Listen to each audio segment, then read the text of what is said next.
Okay, so part three, about to start. Question 12, we have the stating the group number for the elements, or for the following elements. Now, what you need to remember is these four are the ones we have to remember. There are names for other ones, but we don't really care too much about them for the moment. As long as you remember that the first column, group one, is the the alkali metals. The alkaline earth metals are number two. Now, for these next two, there are two possible choices each, and both of them are fine. The halogens are either group 7 or group 17.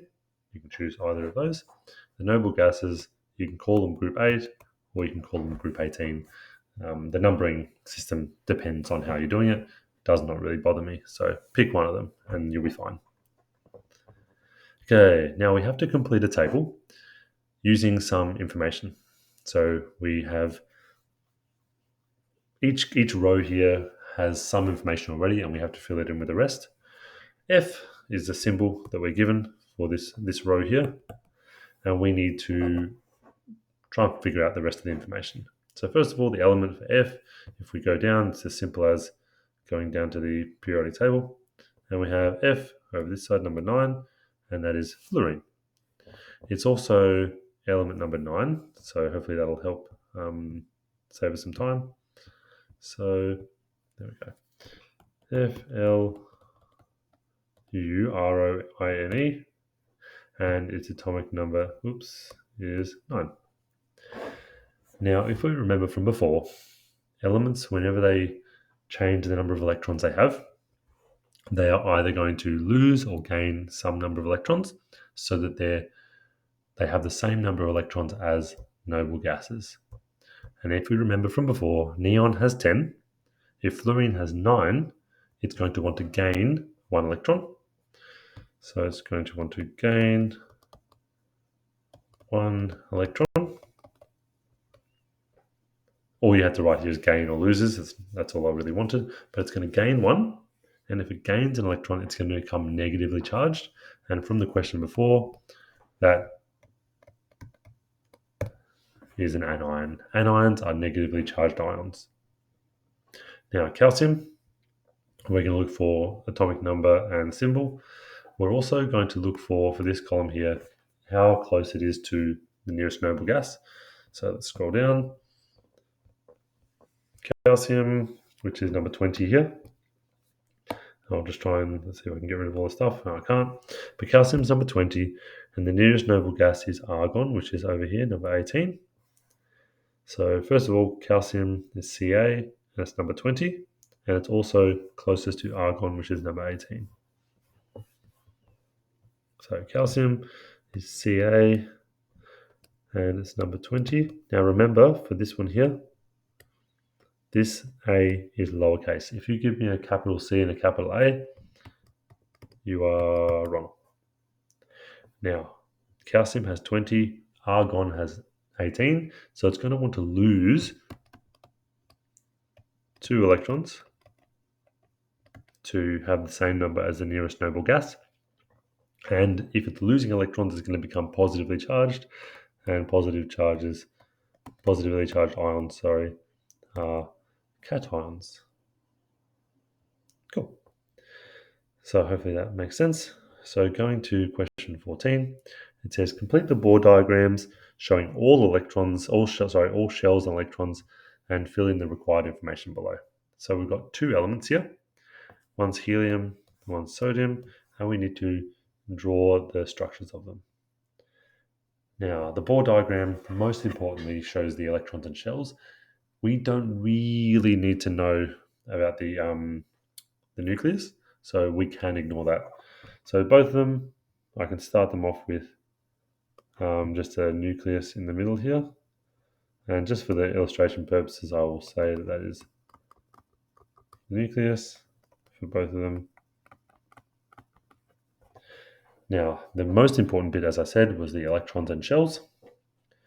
So we need to work out that. We can work out the amount of electrons they have from their atomic number. So if their atomic number tells us the number of protons, it also indirectly tells us the number of electrons. So helium is element number 2, and so it's going to have 2 electrons. Now, if we remember, the electron configuration is let's get rid of that. Electron configuration is some number. It's usually, on the order of 2, 8 something. But in this particular case, we only have 2 to start with. So we are going to fill up our first shell with those 2 electrons, and we have no more electrons to put into the rest of the electron configuration. So we stop right there. Now the group. Helium is in, if we scroll down to the periodic table again, it is in group 8/18.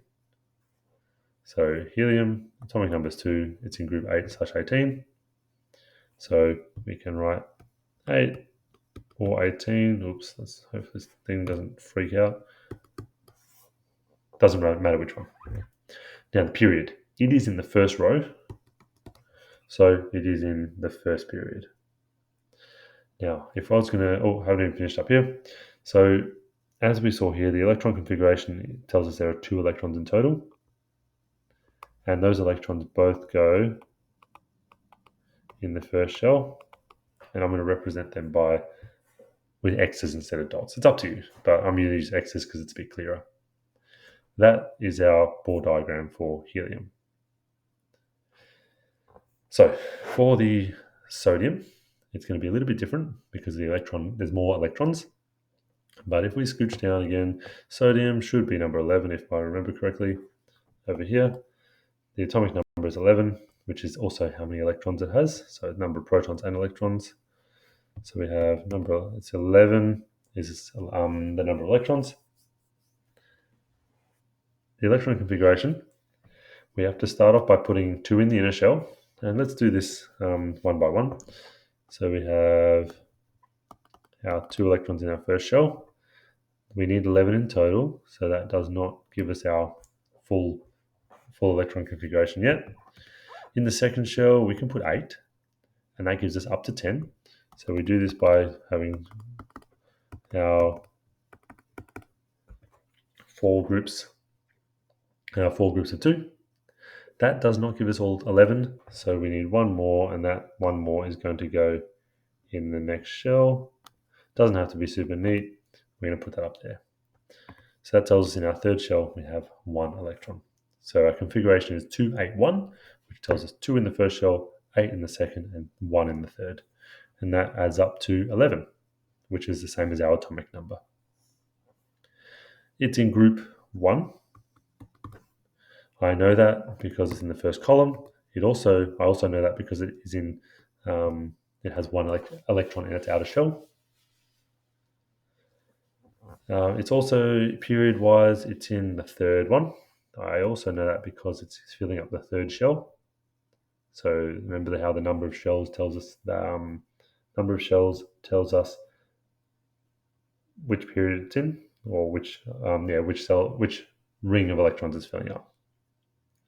So the last step was the Lewis dot structure. Now remember that the Lewis dot structure is the element symbol with the electrons around it. Now helium was a special case. Normally you would put them in like this, so you'd put 1 in each of the spots going around.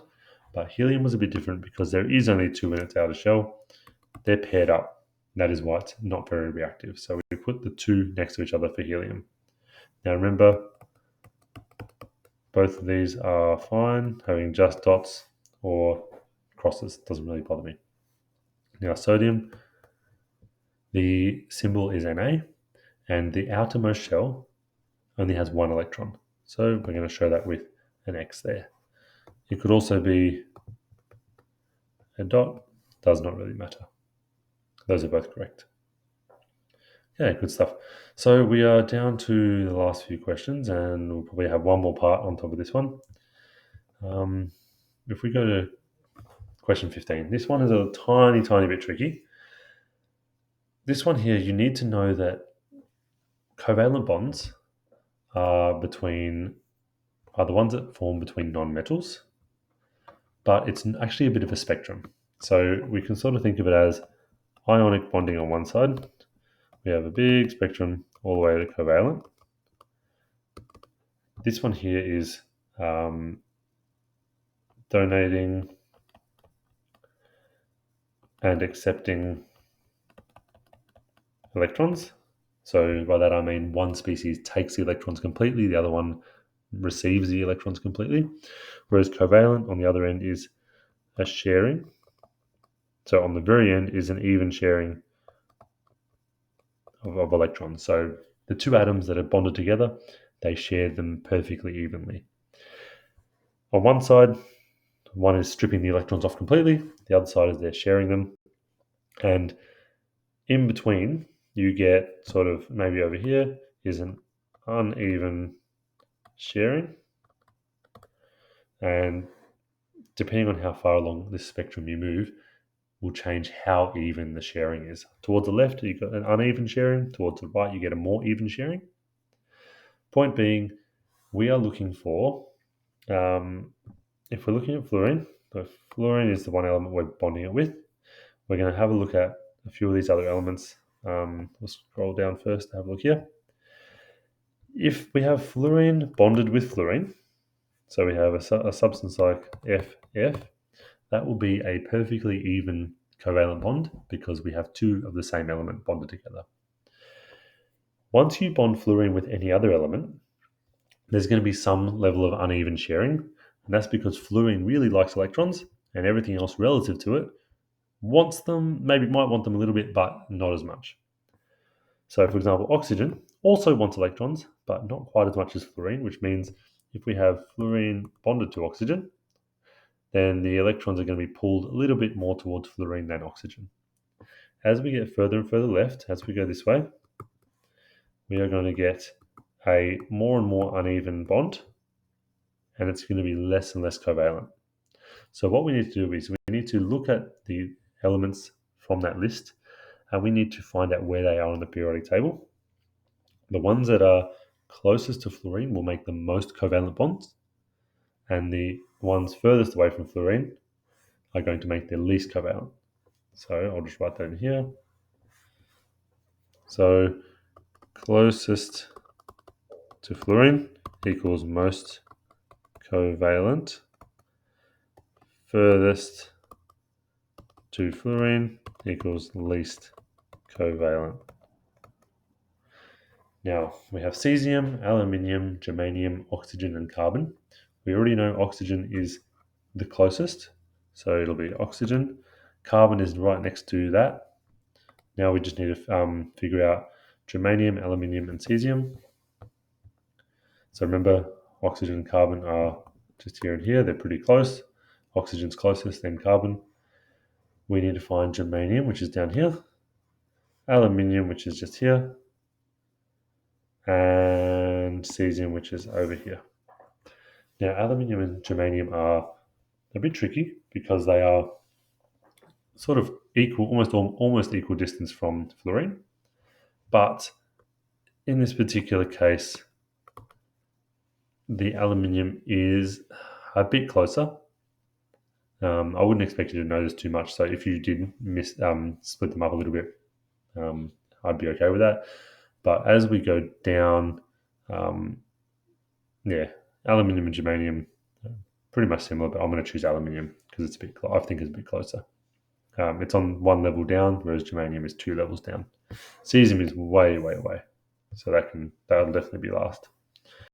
So here I'll choose aluminium, germanium, then cesium. And that gives me my order. Okay, and we're almost done with this part. So I'm going to end the stream now and we'll go on to the last part.